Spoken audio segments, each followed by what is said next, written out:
기경계합시다. 생견날도 않고 소멸날도 않고 거무도 아니고 영혼도 아니고 오는 것도 아니고 가는 것도 아니고 다른 것도 아니고 같은 것도 아니 영기법을 가르치신 분 완전한 깨달음을 얻으신 부처님들 가운데 가장 훌륭한 설법자인 당신께 경의를 표합니다.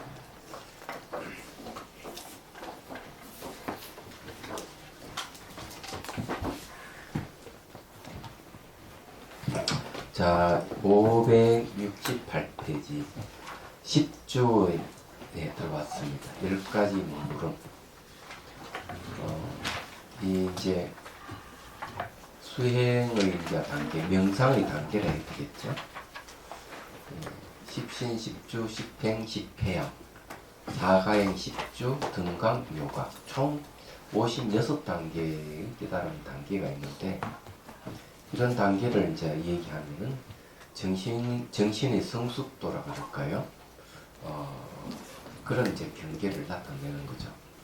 그것도 얘기했지만은, 이건 길게는 56단계지만, 대승기신론에는 이제, 범부각, 상사각, 수분각, 국경각, 깨달음을 하면 4단계를 나누게 되는 겁니다. 간단하게 얘기하면은. 그리고 또 이제, 전 세계적으로 이런 그 정신적인 그 어떤 고안한 단계를 또 4단계로 나누기도 해요.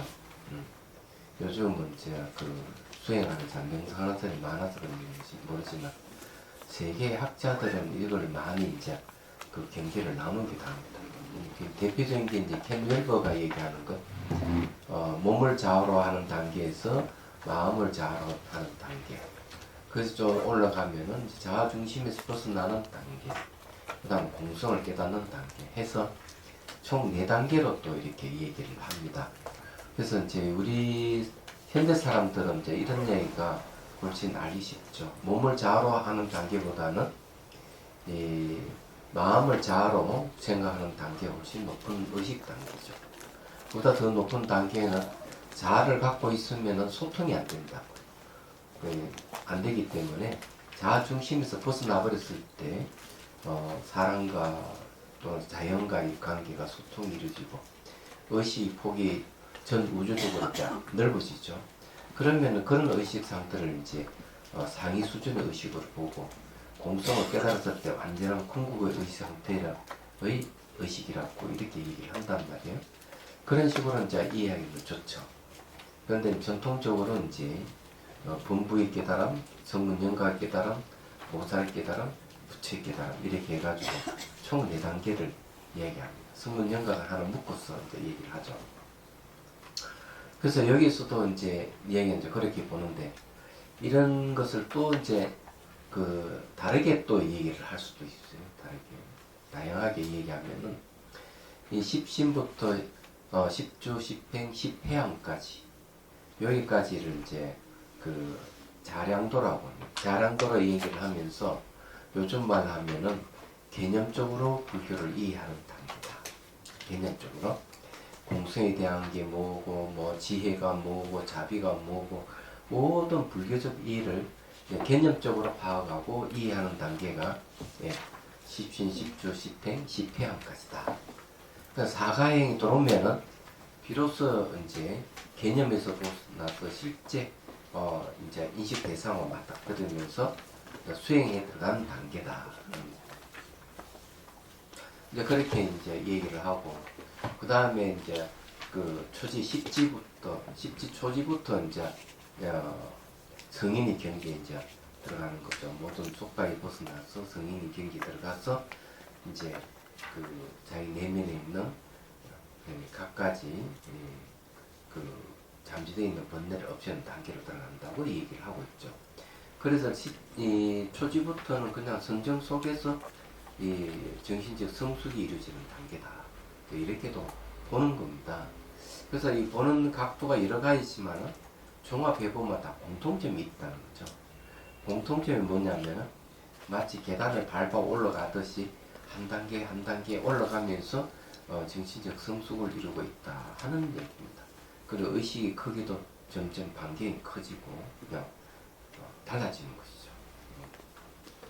그리고 또 다르게 이제 얘기하면은 이 수행을 하면서 이 이제 십신부터 십회양까지는 가끔 한 번씩 주객이 없는 자리 들어가고 사가행이 이제 들어가면은 주객이 없는 자리에 자주 들어가고 그 다음에 이제 초지에 이르게 되면은 주객이 없는 자리에 딱 머물러서 이제 스님의 경지에 들어간다 이렇게 또 얘기할 수가 있죠.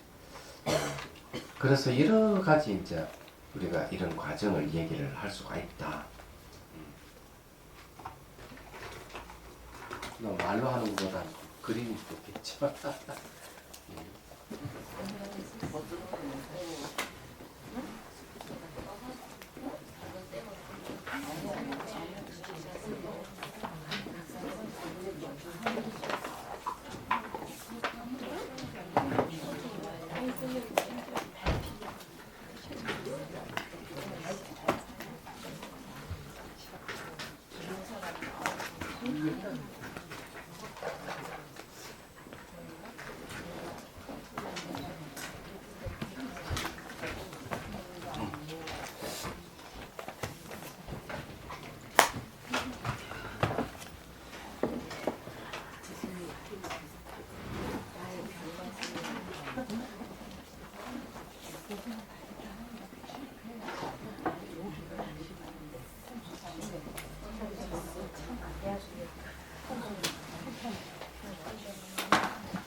여기 이제 1단계, 2단계, 요건 3단계, 4단계, 5단계 있어요. 그죠? 자량도, 가행도, 견도, 수도, 구경도. 그 다음에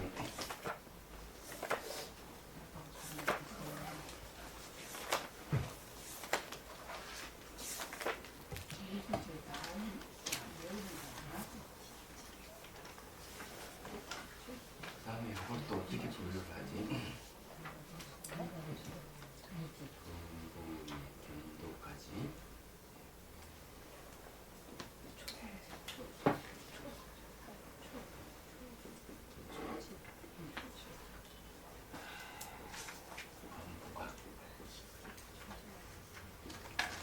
검도 있다. 가행도 있어. 초지에 이르게 되면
이제 그 십신을 범부각이 보고 십주부터 해가지고 예, 여기 초지.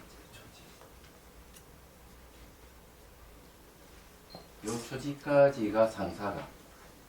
그 다음에 요 수분각은 이지부터 해서 칠지까지.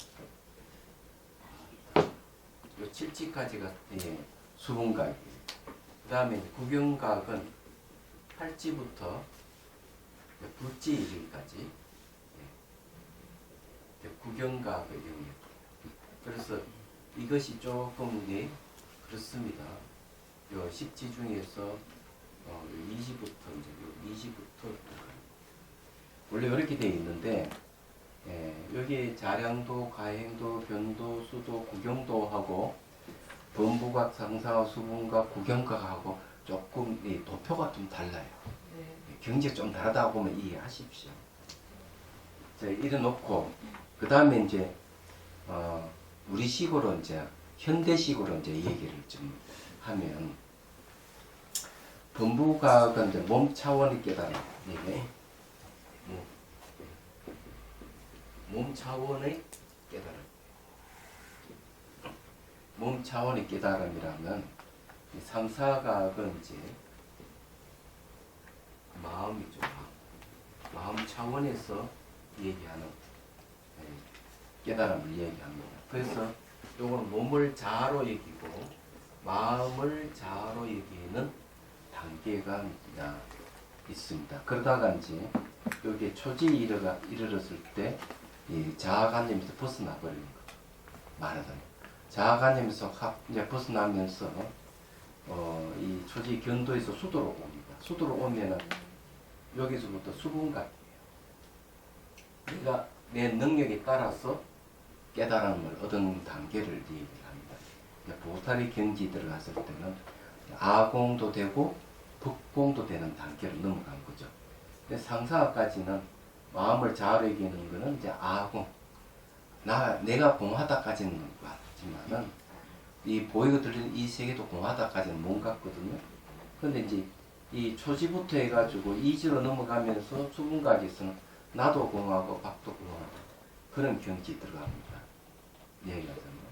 그래서 여기는 이제 이 안과 밖이 다 초월해버리는, 건너뛰어버리는 단계가 수분각이에요. 마음을 자아로 이 마음 차원에서 이제 벗어나버리는 거예요.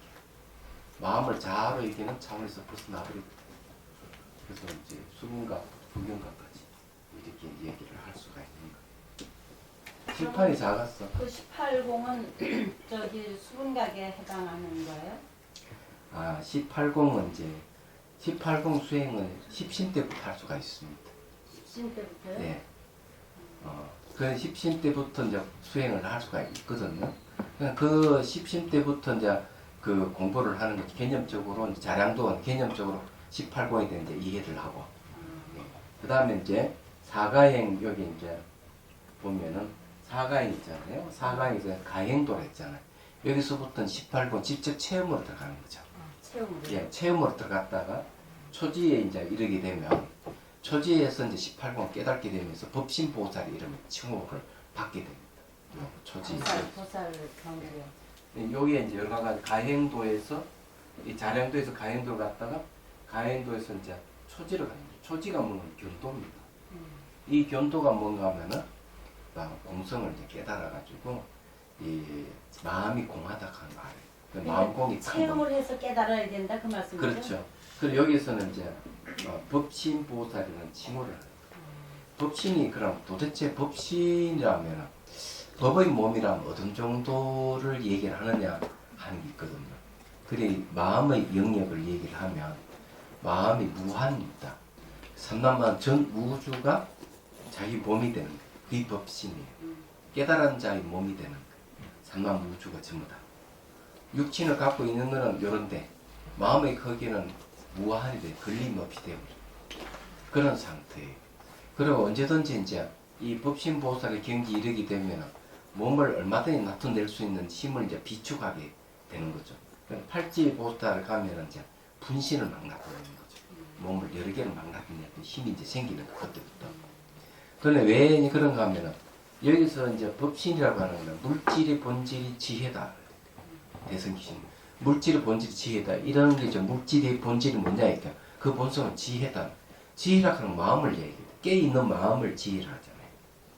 그리고 깨있는 마음의 지혜의 본성이 뭐냐? 그냥 물질이다. 이렇게 해버려요. 그러면 이때는 물질이라 하는 개념 자체가 없는 겁니다. 그 마음이라는 거예요. 그래서 도대체 그건 뭘 근거로 해서 그래 얘기를 하느냐 하는 게 있습니다. 근거가 있어야 되거든. 그 근거가 마음이 일어나면 가까이 현상이 생기고 마음이 사라지면 가까이 현상이 사라진다 하는데 근거를 하고 있어요. 그럼 이런 말은 현대 과학에서는 어떻게 얘기를 하느냐? 마음이 일어나 가까이 현상이 생기고 마음이 사라지면 가까이 현상이 사라진다. 이런 말만 들으면 아 일제유심조구나. 마음이 다 만드는구나. 까지는 이해했지만 이것이 옛날 고리타분한 부처님 말씀이라 생각하면 머리가 아픈 거지. 이거는 뭐 그냥 교리적 이해에 지나지 않지 현실하고는 동떨어지고 현실에 안 맞다 이렇게 얘기할 수가 있죠. 그래서 이제 저는 과학이 참 고맙다 이런 생각을 해요. 그래서 과학에서는 이 세계는 모양도 없고 색깔도 없고 냄새도 맛이 없는 세계라는 거죠. 파장으로 이루어져 있대. 파장. 근데 파장이 이제 귀로 오면 소리를 인식하고 파장이 코로 오면 이 냄새를 인식하고 파장이 긴 파장은 눈으로만 붉은색, 짧은 파장이 오면 파란색으로 인식. 그래서 모양, 부피 이게 생기는 거예요. 그럼 그런 것이 파장의 세계 이런 모양, 색깔 나타나는 게 하는 게 바로 마음이라는 겁니다. 그래서 마음에서 물질 형태가 나타나는. 그래서 마음이 바로 물질 본질이고 물질 본질이 바로 알고 마음이다. 이렇게 얘기를 하는 거죠. 이유가 거기에 있는 거. 그래서 이 과학에서는 물리학에서 이야기하는 이 세계는 99.99%다 비어있는 세계라는 거죠. 이런 건 근데 딱딱하게 있으면 딱딱한 부피가 있는 것 같이 하지만 이거는 손에 있는 전자기력과 책상에 갖고 있는 전자기력 서로 밀어내기 때문에 딱딱하게 느껴지는 것이지 이것도 99.99% 비어있다는 거죠. 만일에 원자가 중복마타다 한다면 전자는 한 20km 밖에 돌고 있다 이래 보면 된대요. 예, 그 사이가 비어있다. 모든 게 비어있다는 거죠. 근데 왜 이 형태가 나타나고 이렇게 딱딱한 감각이 오고 이러느냐? 그건 감각이 그럴 뿐이고 전부 다 마음에 의해서 나타나는 세계다. 그래서 마음이 일어나면 가까이 현상이 생기고 마음이 사라지면 가까이 현상이 사라진다 하는 얘기. 이런 걸 이제 우리가 알면은 마음의 이제 정체를 딱 알고 마음이 모든 걸 만드는구나. 근데 그 마음이 비어 있는 거구나. 마음이 한계가 없구나. 이렇게 알면은 마음의 크기는 가늠하기 없는 거. 그래서 이제 이 법신보살의 경기를 이제 그렇게 얘기를 하고 있어요. 대승기신은 잘 얘기를 하고 있어요. 예, 법계가 하나인 줄을 깨닫게 된다. 법계가 하나의 모습이에요. 법계는 뭔가 하면 제일 밑에 지옥, 축생, 동물의 세계, 귀신의 세계, 고의 아수라, 천신의 세계, 그 다음 인간계가 있고, 그 다음 천상의 세계 있다. 그럼 여기 이제 세간이라고 그래요. 세간이 시간, 공간의 세계. 고위가 이제 뭐가 있는 성문, 영각, 보살, 부처의 세계. 이건 출세간이 총 합하면 10개 되죠. 이건 10법계. 10법계가 알고 보면 하나의 모습이다. 어떻게? 뒤에 있는 실체가 없는 하나의 모습이다. 근데 그게 전부 다 마음이 만든 세계다. 마음의 세계다. 그래서 마음이야말로 모든 형상의 색깔을 만드는 그런 겁니다. 그래서 인공지능이 이제 앞으로 이제 감성이라든지 이성을 대체할 수 있는 그런 인공지능이 등장을 한다 하더라도 이 마음이 만드는 이런 거는 인공지능이 할 수가 없어요. 불가능할 겁니다. 기계가 계산 능력이라든지 이런 것으로서 어떻게 만들어내겠습니까? 변환시킬 수 있는 그런 힘도 없어요. 그게. 그래서 이게 이제 마음이 아주 대단한 거죠. 그래서 오직 마음뿐이 다른 경계가 없다. 보이고 들리는 이 세계 전부 다 마음의 표현이 지내지 않는다. 이런 말을 불교에서 하는 거예요. 그래서 이제 이런 이치를 알고 우리가 공부를 하면 왜 그런 얘기를 했는가를 이해를 하게 되고 이런 이치를 모르면은 그냥 이 귀신 신나라 까먹는 소리밖에 안 되고 전스타 삼칠밖에 안 되는 거죠. 그래서 공부를 할 때 뇌과학이라든지 물리학이라든지 이런 그 다음에 생물학이라든지 최신과학을 공부를 하셔야 돼요. 최신과학을 공부를 해보면은 아 부처님께 왜 그런 말을 했는가 이해가 되는 거죠. 왜 마음밖에 다른 경계가 없고 마음 계속 만들어낸다 하는 왜 그런 말을 했는가 이런 걸 알 수가 있는 거죠. 근데 스님, 저는 이해가 잘 안 되는 게 마음도 공성 아니에요? 공이잖아요. 예. 근데 왜 자꾸 마음밖에 없다고 예. 강조를 해야 되느냐는 예. 거예요. 그러니까 이제 마음은 이제 본성을 얘기하면 또 공을 얘기를 하는 거지. 마음의 본성은 예, 여러 가지가 있어요. 아, 마음의 본성 중에 하나가 공성입니까? 예, 공성은 모든 존재 유정 그것이 마치 마음이 있거나 마음이 없거나 모든 존재의 본성입니다. 네. 예. 이 마음의 본성은 지혜 강명이란 말이죠. 지혜 강명은 빛이죠. 요즘 말. 그 다음에 이제 진실을 식지라는 말을 합니다. 이 알식자 씁니다. 알식자 알식자. 진실이란 말을 알죠. 근데 이거는 진실식지라 하는 거는 안다는 뜻, 알문이에요. 그 다음에 이제 얘기를 하면은 이 변조 두루하게 비춘다는 뜻이 있어요.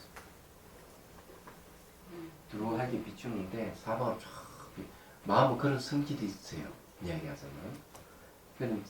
그 다음에 이제 청정심입니다. 자성 청정이라는 게 있어요.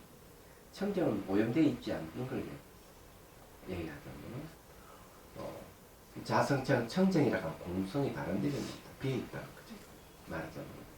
그러니까 이런 게 있는 거죠. 이야기하자면 마음의 본성이 여러 가지가 있어요. 그래서 이제 예를 들어서 얘기하면 뭐 허공을 공부를 하는 사람들은 어두워요. 허공은 밝음이 없어요. 허공은 그냥 깜깜해. 밝음이 없는 건데 마음의 본성은 지혜이기 때문에 빛입니다. 환해요.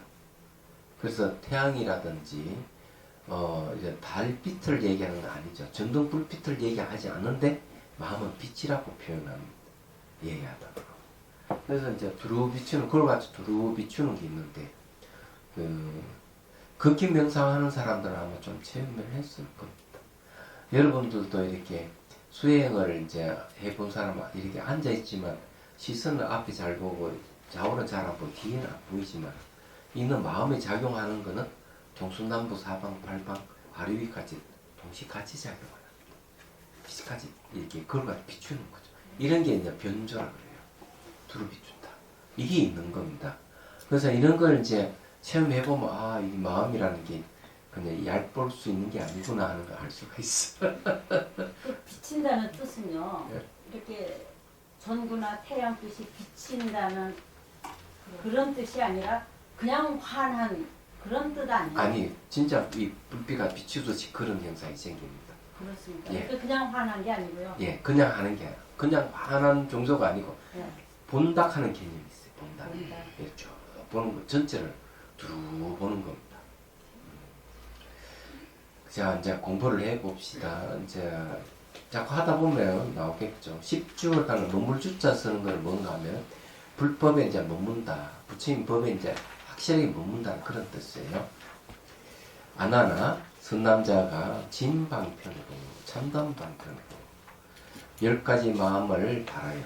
마음의 정기가 빛을 바라고 10가지 쓰임새가 습입되어 오만이 일심을 이루게 되리니 이것을 발심주라고 합니다. 예. 568페이지에요. 발심주 88주를 보십시오. 진방편은 참담방편은 10가지 믿음 이전에 근해지 또 간해지라고 그러죠. 묘해요. 간해지라고 하는 것은 이제 그 마른 지혜 마른 지혜라고 하는 말 개념적으로 이해한 지혜입니다. 개념적으로 체험의 지혜가 아니고 개념적으로 불법이 뭐다고 이해합니다. 그 다음에 십신 10가지 마음은 10가지 믿음이니 10가지 믿음이 돈발하여 일심을 많이 이루어 불지의 경지에 머무는 것을 발심주라고 합니다. 근데 이 말은 무슨 말인가 하면 부처님 지혜의 경지에 딱 머무르게 되면 그 부처지 안 그래요. 근데 부처인데 왜 그래 부처의 경지라 얘기하지 않고 이제 발심에 머무는 마음을 이제 발심을 낸 마음을 낸데 머물렀다 이렇게 얘기하느냐? 여기에는 처음부터 개념적 이해의 경지이기 때문에 그렇다.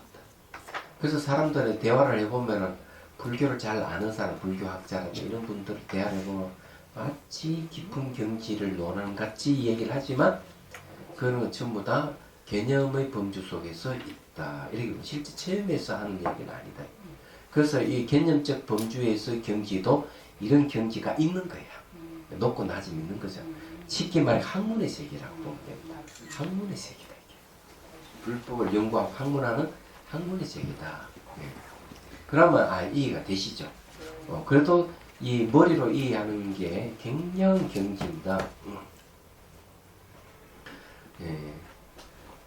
자, 거기에 이제 그 밑에 줄 보면 성인의 지위가 십신으로 초인을 첫 번째 원인을 삼고 십주, 십행, 십회양이죠. 십지로서 점차를 삼아 차점자 밟아가는 걸 삶아서 등강 요각에 마치나니 다시 다스로 거두어 베풀었어 수행한 사람을 하여금 위들부터 달려 들어가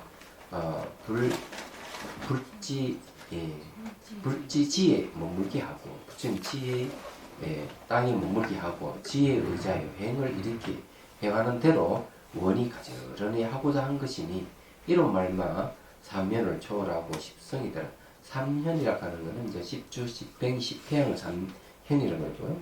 그 다음에 십성이 들어간 십지를 얘기합니다. 등강 묘각에 오르는 것이요. 이것이 수정의 차례인 것이다. 그러면 여기 이제 부처님 지혜 땅에 머문다 말은 결국 무슨 말인가 하면은 이제 부처님 가르침에 이제 머물렀다는 거죠. 부처님 지혜가 무엇인지, 부처님 가르침이 무엇인지 확실히 알고 이제 출발한다 이런 뜻이에요. 그래서 이제 오해를 하면 안 된다 이제 그런 겁니다. 그러면 여기서 이제 오뇨 스님의 해석들을 하자면은 십주가 이게 아궁의 단계입니다. 아궁. 십행은 이제 법궁의 단계입니다. 십회양은 구공입니다. 구공이라고 얘기하는 거예요. 아궁, 법궁, 구공을. 그러면 이때 아궁, 법궁, 구공이라고 하는 건 뭘 이야기하는 거예요? 아궁도 역시 이해 차원의 아궁, 법궁도 이해 차원의 법궁. 아와 법이 함께 공하다는 구공도 역시 이해 차원에서 말하는 개념의 범주에서 구공. 이렇게 이해해야만 맞아요. 자, 그래서 이제 올라가는 거죠. 그 외에 여러분들 학교에서 보면은 대학에 들어가 대학 졸업하면 학사 그러죠. 그 다음에 이제 조금 더 한 2년 더 공부해서 이제 석사를 냈죠. 그리고 또 한 10년 정도 공부를 해가 이제 박사 이렇게 하잖아요.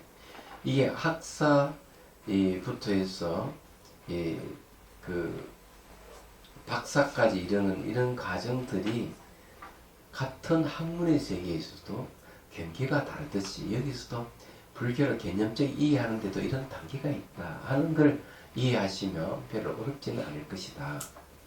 그래서 뭐 웬만한 그 이빨이 센 불교학자들을 만나면은 깨달음의 경지까지도 막 논의하면 진짜 저 사람 깨달는 거, 이 착각을 일으킬 정도로 말 잘하시는 분도 있지만 체험이 없는 개념적인 이해에서 못 벗어난다는 거죠. 그것도 그 정신적 성숙을 얘기를 한다.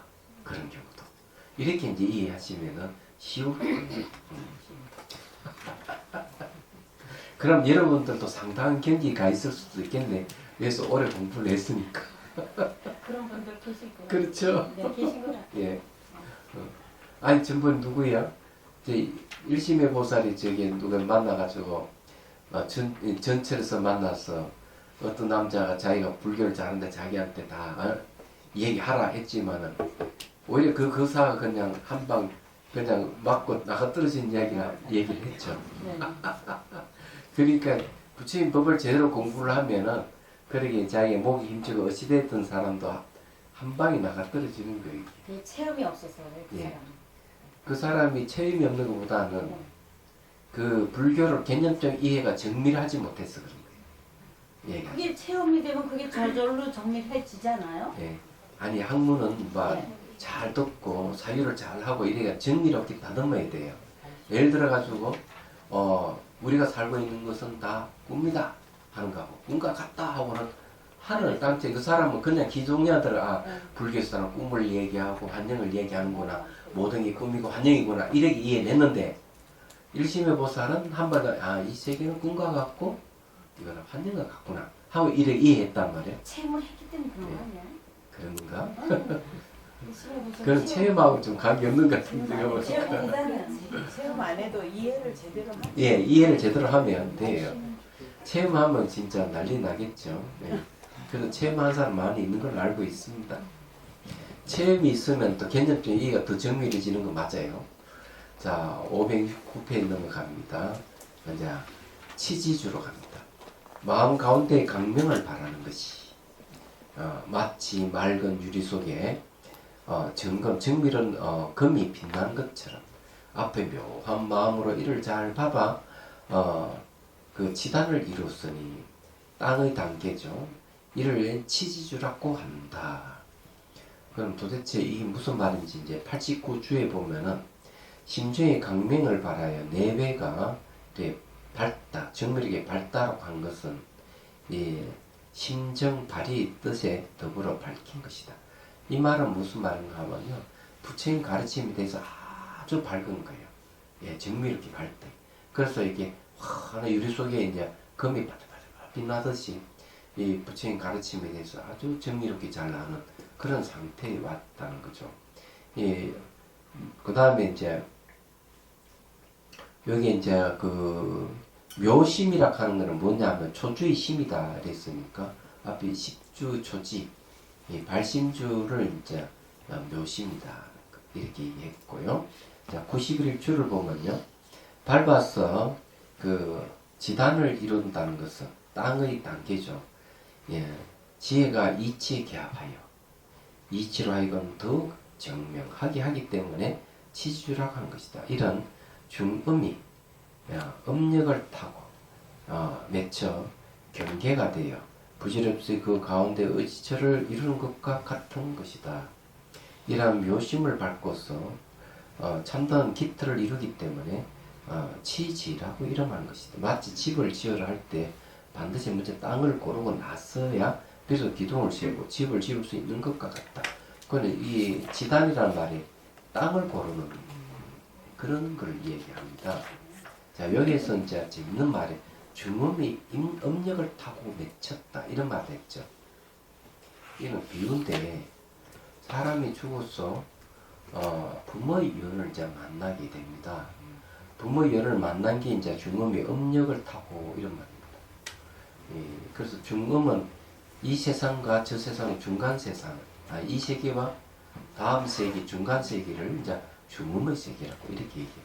이거는 비유인데 이거는 뭘 얘기하는가 하면은 불법을 이해하는 단계를 이런 식으로 표현을 하고 있습니다. 뒤에 가면 또 재밌는 게 더 많이 나옵니다. 그래서 여기는 이제 10주의 경계는 마치 뭐 같은가 하면은 어머니 뱃속에 아이가 생기는 과정을 설명하듯이 부처님 법에 딱 머무른다는 걸 얘기를 합니다. 그런데 이제 다른 때는 이걸 가지고 도교에서 그 시각을 해 진짜 마치 성중 그러니까 태중 그 성신 같이 태 가운데 성스러운 몸을 얘기하듯이 실제로 그렇게 얘기하는 도교의 개념을 얘기하는 사람이 있는데 그렇게 보면 좀 곤란하다 정도 말씀드릴 수가 있어요. 그래서 이제 이렇게 지치주라 하는 건 이제 바탕을 다 고르는 거죠. 자, 그 다음에 수행주입니다. 마음과 지단이 서로 섭지하고 섭지는 서로 받아들여 알고 함께 명료하여 시방을 옮겨가는데 걸린 것으니 이것을 수행주라고 한다. 93주에 보면은 그렇게 나와 있어요. 안과 밖이 정미롭게 밝음으로 인하여 심지 마음 땅을 닦아 이룰 수 있기 때문에 섭하는 바와 아는 바가 함께 명료하면 자유롭게 닦아서 나아감에 걸림 없는 것이다. 이게 이제 수행주라고 이제 얘기를 하는 겁니다.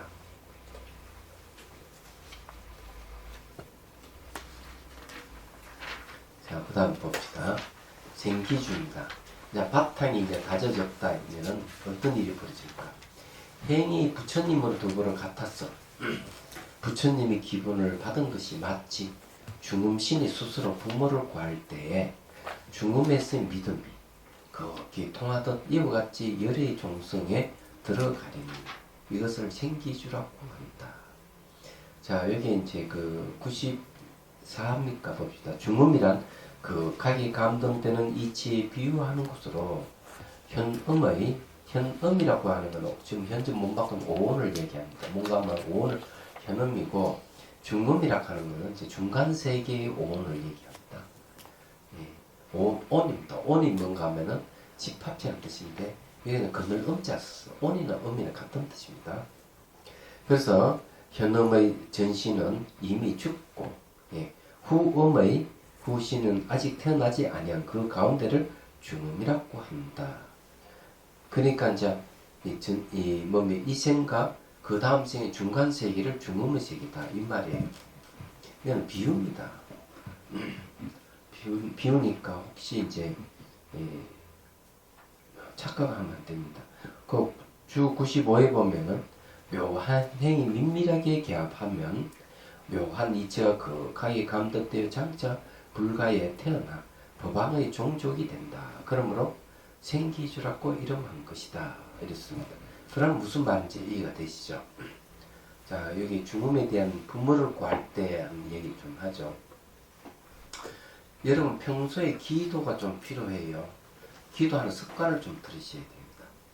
기도의 습관을 하루에 5분이든 10분이든 기도의 습관을 들이는 것이 다음에 이제 몸을 이제 벗었을 때 필요한 거예요. 이제 기도 습관을 들이라고 하는 것은 수행도 안 되고 뭐도 안 되면은 그거라도 해야 된다 이런 이야기예요. 사람이 이제 죽게 되면은 이 아리아식 세속의 영혼이죠. 영혼이 이제 몸 밖에 빠져나가면은 이 죽음의 단계가 8단계를 거쳐서 이제 빠져나가게 되면 49일이라는 중간 세계에 이르게 됩니다. 중간 세계에 이르게 되면 거기에는 일주일에 한 번씩 태어나서 죽고 반복해요.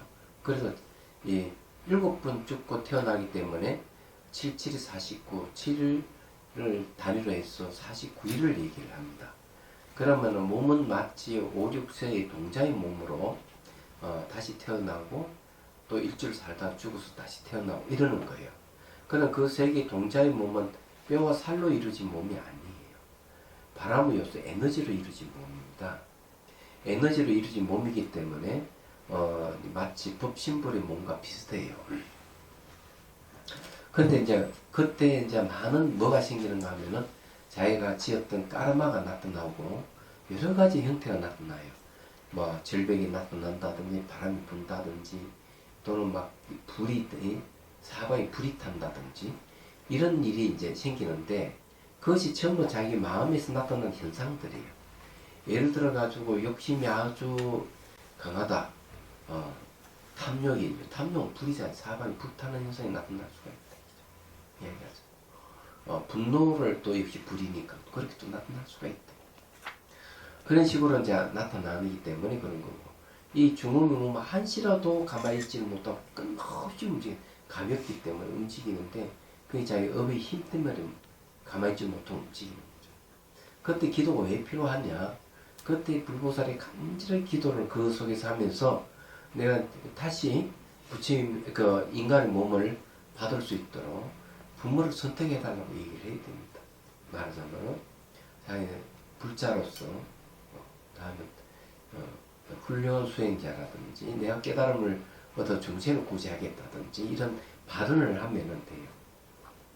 그러면은 이제 불보살의 인도에 의해서 어머니를 선택을 할 수 있습니다. 자궁이 다시 들어갈 수가 있어요. 그래서 여기서 부모를 구할 때 하는 말이 그런 뜻이에요. 이해하십니까? 자기 힘으로는 자기 까르마에 의해서 부모를 찾아간다. 자기 까르마에서 부모를 찾아갈 때 인간의 몸을 못 찾을 가능성도 있어요. 동물의 몸도 비슷하거든요. 자궁이 다 비슷하기 때문에 이 태랑 습화할 때 태락하는 태의 태라는 정생들이 인간만 있는 게 아닌데 동물도 있거든요. 그렇기 때문에 그런 걸 감안해서 기도를 해서 정확하게 자기 어머니가 인간의 어머니를 선택할 수 있도록 길을 인도를 받는 게 좋다. 그때 불구사에게 기도하는 게 좋다 이거죠. 근데 열심히 수행하고 이러면은 기도도 겸해 있고 수행도 겸해 있으면은 기도하고 또 그 안에서 중음의 세계에서 또 다리 꼬고 앉아서 수행하면 돼. 그러면 아주 정신이 맑아지고 그럼으로 해서 제대로 이제 부모를 찾아갈 수 있는 힘도 생기고 또 불구사의 기도를 하면 더 훌륭한 부모를 찾을 수 있다. 그렇게 얘기를 할 수 있는 거죠. 그래서 여기서 얘기하는 게 이제 뭔가 하면은 열의 종성이 들어간다는 거는 이제 생기주라고 했거든요. 자궁에 들어갔다 이기죠. 예. 거의 비유한 겁니다. 부처님의 자궁으로 들어갔다 이기야. 그 다음에 이제 방편 구족주입니다. 다섯 번째, 이미 도의 태에 들어 친히 부처님 자손으로 받들어지는 것이 마치 뱃속에서 태가 이미 이루어지면 사람으로서 대접을 받는데 결함이 없으리니 이것을 방편 구족주라고 한다. 이제 이렇게 되면 이제 뱃속에 아기가 벌써 형태를 이루고 있잖아요. 형태가 이루고 있듯이 이 비유예요. 이제 불법 공부를 열심히 하다 보니까 온전히 사람 모습을 이루듯이 부처의 모습을 비스무리하게 이루어가는 거예요. 얘기하자면. 근데 96주에 보면은 묘행의 기분이 부처님과 같고 묘한 이치가 중음에 극히 감응하여 도의 태에 깨달음의 자손으로 받드는 것이다. 도의 태가 이미 이루어졌기 때문에 묘한 모습 어그러지지 아니하여 수행의 바른 수단이 갖춘 것이다. 구족이 갖췄다 이 말이에요. 그래서 여기에 이제 벌써 이제 얘기가 그런 거죠. 열심히 이제 불법 공부를 하고 개념적 이해를 갖고 명상도 좀 하고 그렇게 했겠지. 그럼으로써 이제 부처님 자손으로서 이제 대접을 받기 시작하는 거죠. 부처님 자손으로서 부처님의 모습을 닮아가는 거지. 쉽게 말하면 부처 새끼야. 그러면 당연히 부처의 모습을 갖고 있는 거 아니? 그냥 아직 뱃속이야. 태어난 게 아니고 아직 뱃속입니다. 근데 아기가 뱃속에서 다 사람 모양을 갖추고 있으면서 사람 대접받는 거 똑같다 이거지. 그래서 이제 이런 경지에 이제 이르게 되면 부처님 법에 대해서 잘 알아야 되겠죠. 확고하게 누가 무슨 외도가 무슨 말하고 이러더라도 흔들리지 않는 정도로 이제 갖추고 있다. 이래 봐야 되겠죠. 그 다음에 정심주로 갑니다. 용모가 부처님과 같고 마음 또한 그러하리니 이거를 정심주라고 합니다. 용모가 부처님하고 닮았어. 마음도 그 닮았어. 얘기하잖아. 자, 거기 97주에 보면 모든 행동이 밖으로 갔더라도 마음의 모습이 안으로 다르면은 다른 마음이 아니다. 이 말은 안과 밖에 같아야 된다. 이런 얘기예요. 자, 이 정도 되면은 이제 곧잘 흉들을 낼 수 있죠. 마치 자기가 부처님 같이, 부처님 마음 같이 그렇게 흉들을 낼 수가 있다. 제가 출가하기 전에 도인 흉내를 좀 했어요. 책을 여러 권 보고 마치 도인같이 선문답도 하고 다리 깔고 앉아서 그냥 화두도 참고 하고 수직관도 하고 그렇게 흉내를 내는 거죠. 예, 흉내 수준입니다. 이게. 근데 이제 출가하고 보니까 그것이 전부 다 실제 경계가 아니고 실제 날만 앉으면 새로운 경계가 나타나고 마치 내가 좀 대단한 것 같은 느낌이 들었지만 전부 흉내 지나지 않더라는 얘기입니다. 예. 여기는 이제 이렇게 흉내 낼 정도의 수준이 맞다 이런 거죠. 그래서 여러분들은 이제 막 공부를 제대로 하고 막 이렇게 하면 누가 대화할 때 이제 그 본심이 드러나는 거예요. 상대가 조금 이제 틈이 보인다 싶으면은 마치 부처님 모습에 부처님 마음 같이 딱 그냥 상대의 이 허점을 파고들어서 불교는 이런 거야 하고 자신에게 얘기할 때 되면 아, 이 정신주구나 이런 생각을 못해. 자, 571페이지. 야, 불태줍니다. 물러나지 않아요. 몸과 마음의 도와 합해져서 날로 더 정장하려니 이것을 불태주라고 한다. 자, 이 불도가 이제 합해져 가지고 나는 정장한다. 지식, 불교 지식이 이제 이렇게 자라는 거예요. 그 98년 부처님이 덕가 같아서 나아가기만 하고 물러남이 없는 거야. 이때는 진짜 불교가 재미가 있는 거야. 닥치는 책을 읽고 누가 얘기한 불교 얘기하고 신났어. 이거 안 물러서는 거야. 이때면. 그럼 이제 이해가 되시죠? 그런 경지 간다 이거예요. 그 다음에 이제 동진주 10가지 몸의 신령한 모형이 일시에 구족되는 것이니 이것을 동진주라고 합니다.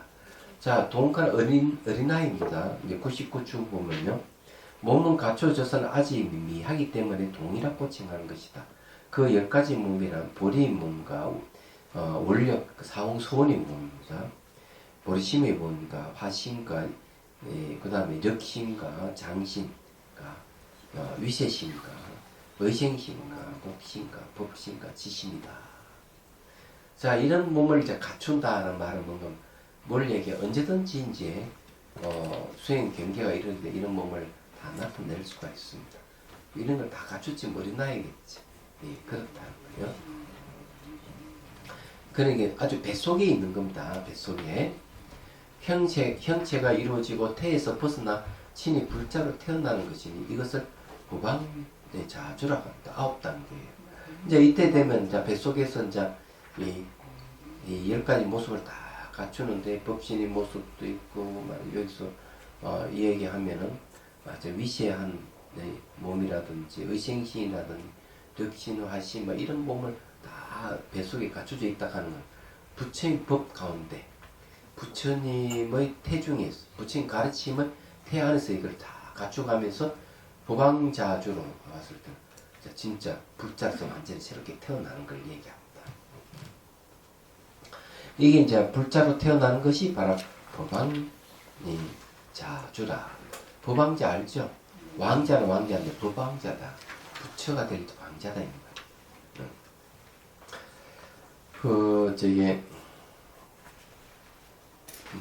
얘기하면요.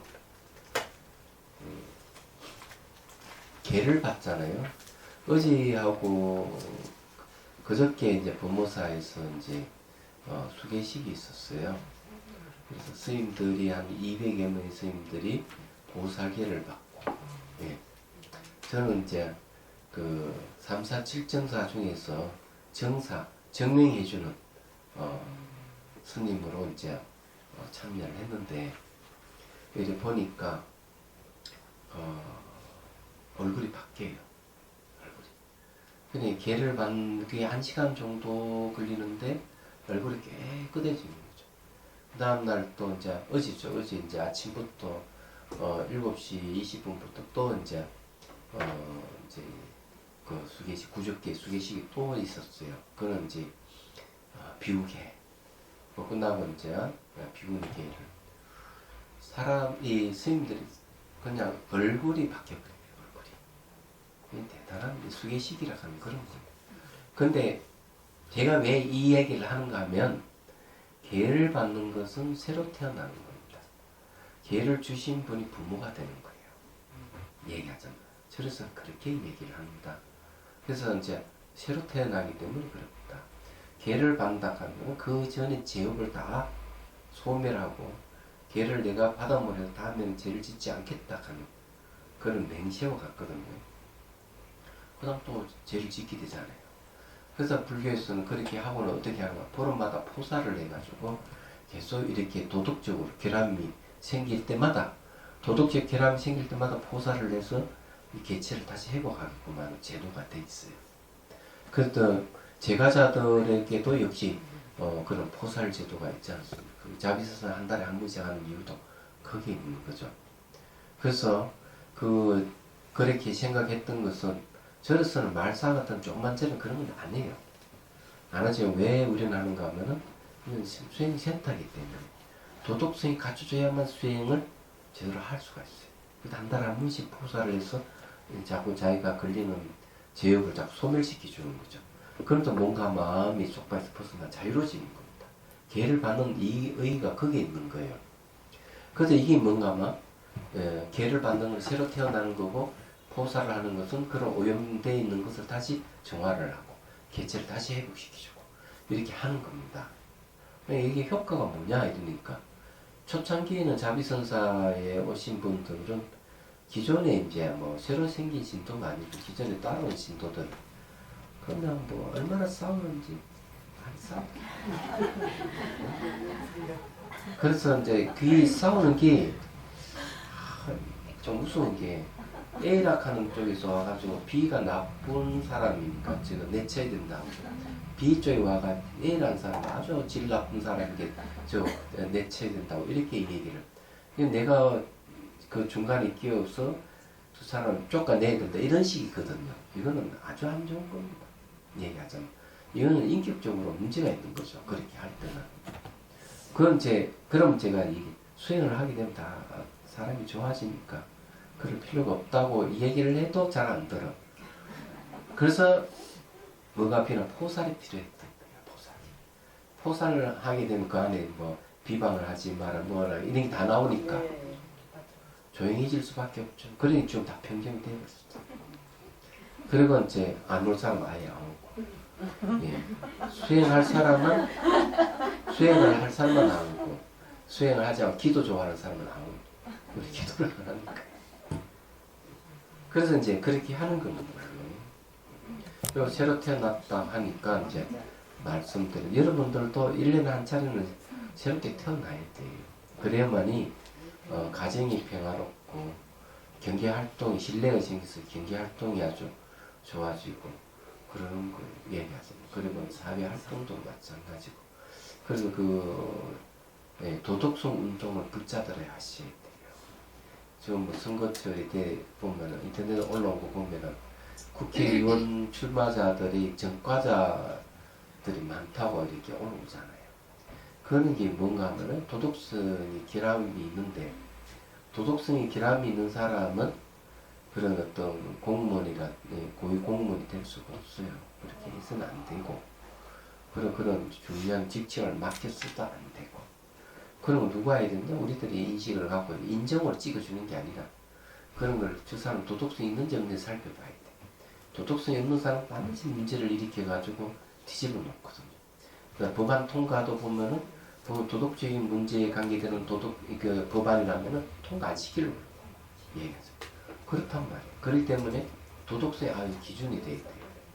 두 번째 정책을 저 사람이 진짜 정책을 제대로 좀 위반을 하고 우리에게 그 이익을 줄 수 있는 사람인지 살펴봐요. 그래 찍어주지.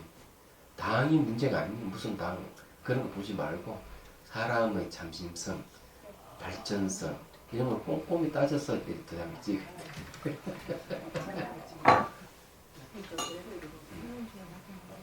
뭔 말이 이해되시죠?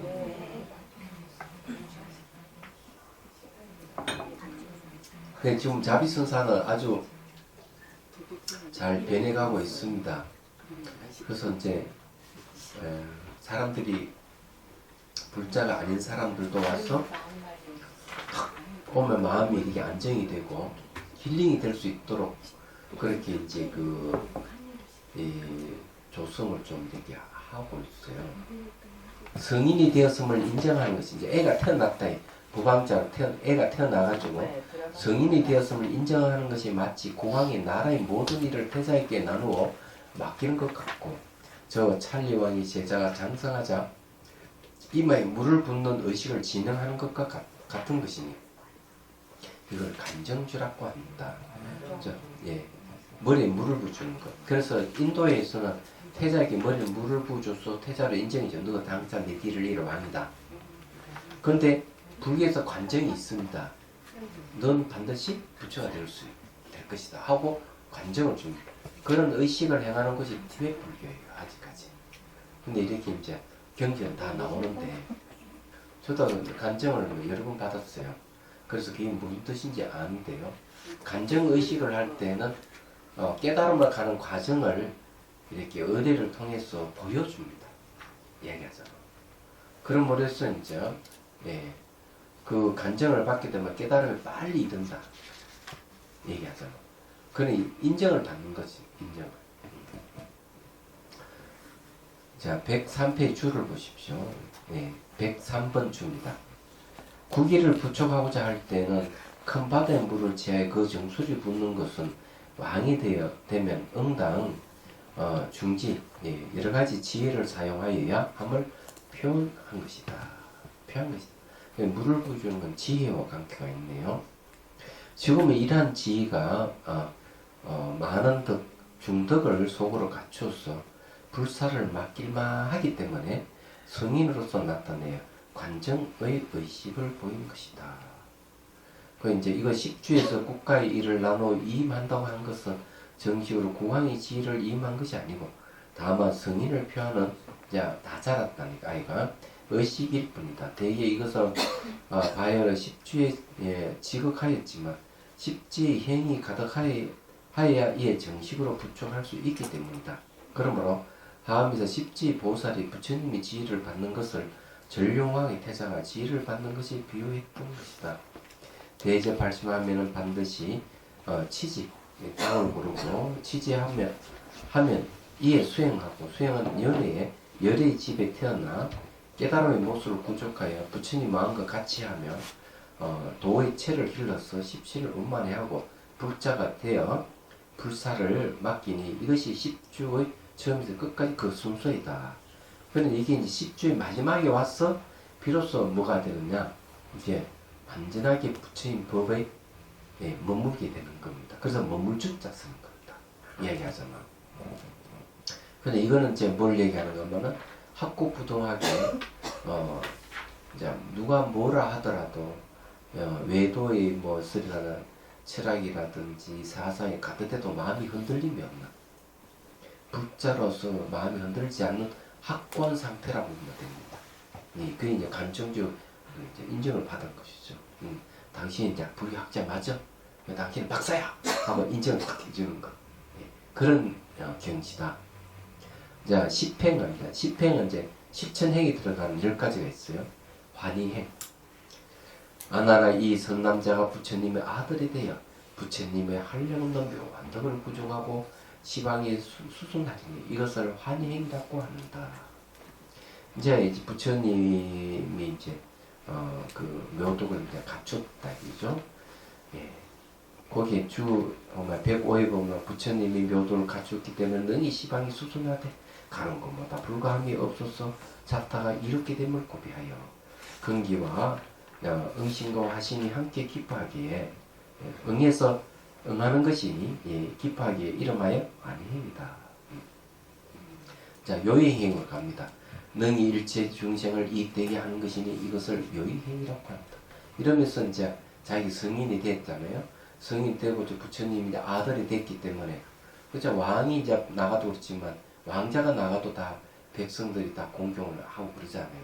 말 한마디 하면 신뢰가 있듯이 이제 마찬가지 부처님이 이제 뭡니까 아들이 되어가지고 이제 막 법을 쓰라면서 중생을 구제하는 거죠.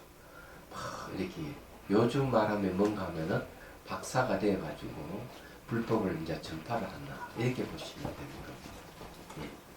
그 이제 환희행입니다. 그 다음에 이제 무한근행에도 갑니다. 자신도 깨닫고 남도 깨닫게 하여 그스럽고 막음이 없는 것이니 이것을 무진한행이라 합니다. 이게 뭔가 하면 성냄곶이라든지 그리고 한을 품는 그런 것이 없는 행위다 이거죠. 그럼 누구에게 이렇게 하면 뭐라도 화를 안 내. 누가 뭐라 하더라도 막 성을 내고 이런 게 없는 거. 남이 나를 비판하더라도 물러서고 그 사람을 찬탄을 주고 되고 이렇게 되는 거예요. 여기서 말하는. 근데 이게 성을 내거나 이게 막 원할 지고 이런 게 전혀 없어. 이 진짜 불자죠. 그래서 대개 이제 세상의 평도 보면은 불자들은 화를 잘 안 낸다. 참 조용하다. 이런 말을 하거든요. 그게 이제 이 뭡니까? 법회를 통해서 법문을 듣고 이런 데 주절 익어져서 나오는 거예요. 그게. 그러면서 이제 뭐 나도 깨닫지만 남도 깨닫게 하기 위해서 이런 저런 이렇게 대화도 하고 하는 경지가 이 경지다. 이해가 되시죠? 오늘 여기까지 하겠습니다 하고 질문 있으면 하십시오.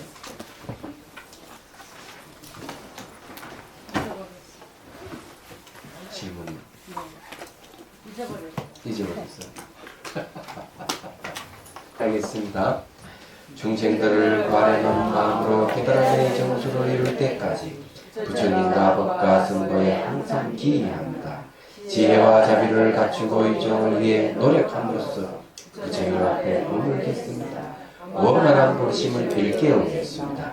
공개가 있는 한 중생이 있는 한 저도 함께 따라 머물며 중생의 고통을 없애는 자로 남겠습니다.